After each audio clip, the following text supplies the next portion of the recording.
And there we go. We still got the stale kit car wax. Too funny, too funny. I found this when I was scrapping, and the one in my house doesn't work anymore. Do you think I should install this? Looks like they might have had a little trouble there on the... Is that the hot side, the smaller one? Or is the bigger one the hot side? Anyway, nevertheless, nothing that like a little landlord like type painting action with a brush and some maybe off-white latex couldn't disguise. And of course, somewhere in Ohio they have toggle switches installed just about everywhere. We got a little effect to my finger there. Yeah. My toggle switch works. Whereas the ones in Ohio, they might not work so well. Look at that. Isn't it an amazing feat? Wouldn't you want to watch me, like, switch it on all day? Ah, it works! Toggle switches. What else?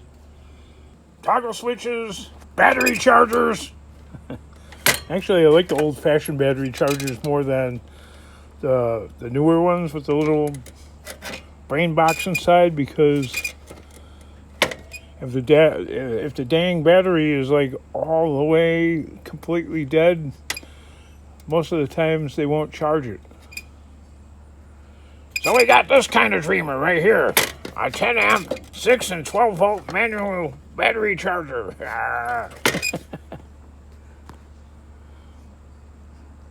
Something to spring a little life into 86 wagons that are rusting in the ground. If you know what I mean. Back to dealing with this. So Larry Meyer writes, as the British call it, I guess they consider commentary on social media platforms writing. According to a UK court,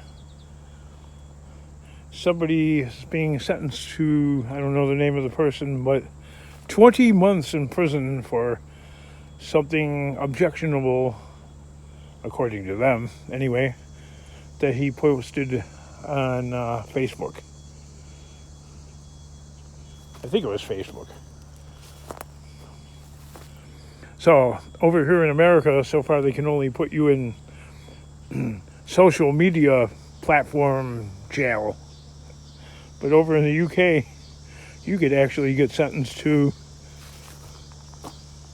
doing time.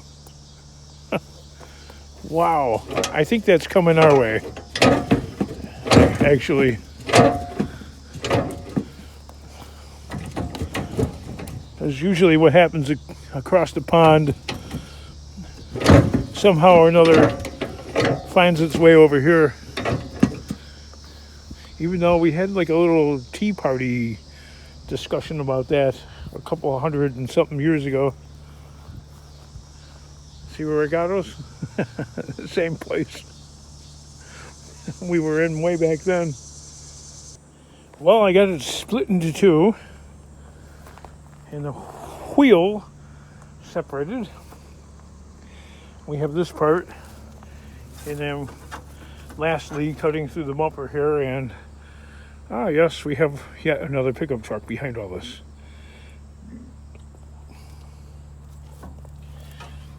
It hasn't been on the road since 7 years ago, I guess, right? 2017. For some reason, the bumper is the hardest to cut through on this trailer here. And last time I went to the scrapyard, the lady working the scale docked me nearly 400 pounds for just two small trailer tires. You know what I'm feeling about that one, don't you? This skill saw seems like, well, they shall be paid back in spades. The The skill saw that I found in the trash actually works better than a brand new Harbor Freight. Ooh, I never knew it had a speed wheel on there. I just discovered something.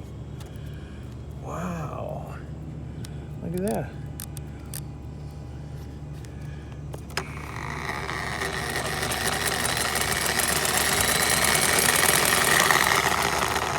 Oh, one setting, and it's probably all you can hear is the motor humming.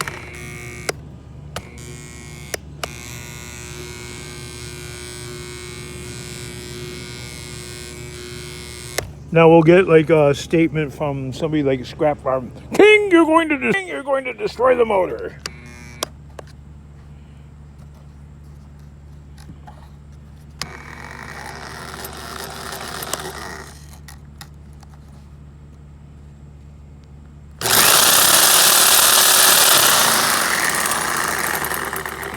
If you ever wanted to know what ADHD looks like, well, there you go.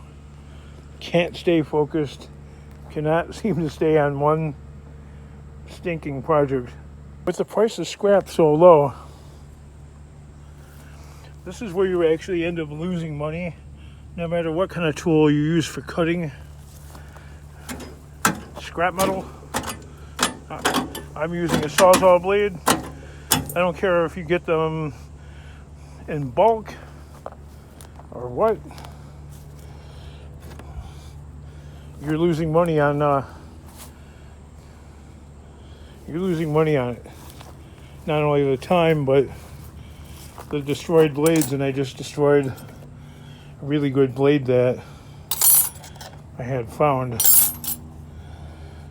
These are bent up.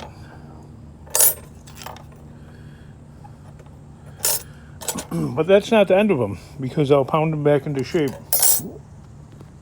So frustrating. I like putting that in the video for effect. You bend and you go, look at that. Broken. There's so much life left into it though. So I was thinking maybe use the grinder and cut down this blade. You can't be serious, King. Oh, but I am. So take another blade and make a pattern out of it and try and grind out a new end so I can get all the squeal out of this pig that I possibly can.